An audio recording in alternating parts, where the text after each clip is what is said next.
Good morning class 6 students.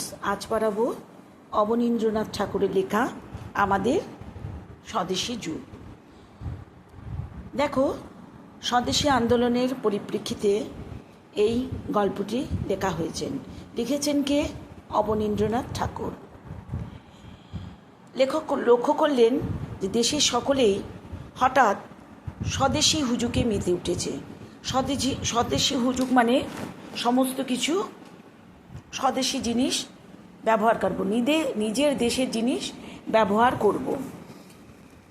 এবং এই স্বদেশী হুজুক সারা বাংলাদেশে ছড়িয়ে পড়েছিল।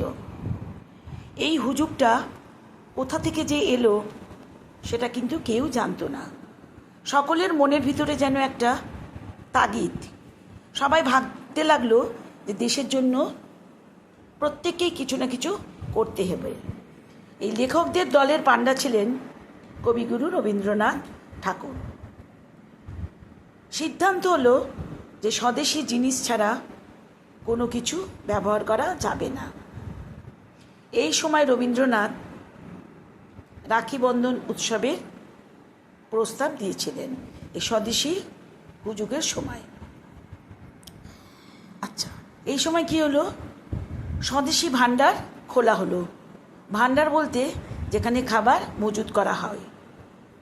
এই স্বদেশী ভাণ্ডারে সমস্ত স্বদেশী জিনিসই থাকা হবে, স্বদেশী জিনিসই থাকবে। এবং এখানে 50-60 হাজার টাকা উঠেছিল একদিনেই। এছাড়া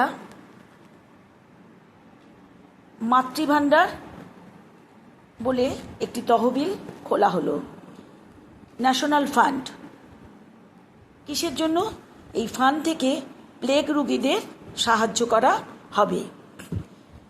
আচ্ছা, স্বদেশী ভাণ্ডার মানে জুতোর দোকান আর কি।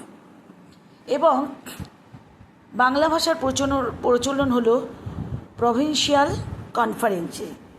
আচ্ছা, এবং রবীন্দ্রনাথ রাখি বন্ধন উৎসবের প্রস্তাব দিলেন। এই উৎসবের মাধ্যমে কি হলো?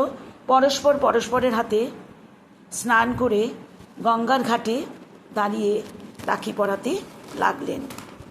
আচ্ছা, কোথায় স্নান করা হলো? গঙ্গার জগন্নাথ ঘাটে। খই ছড়ালো কারা? মেয়েরা খই ছড়ালো। মাতৃভাণ্ডার কি? ন্যাশনাল ফান্ড, অর্থাৎ জাতীয় তহবিল। চরকা কি কাজে লাগে? শাড়ির জন্য সুতো কাটা হয় চরকা দিয়ে। আচ্ছা, এছাড়া গল্পটা তোমরা নিজেরা পড়ে নেবে। Thank you.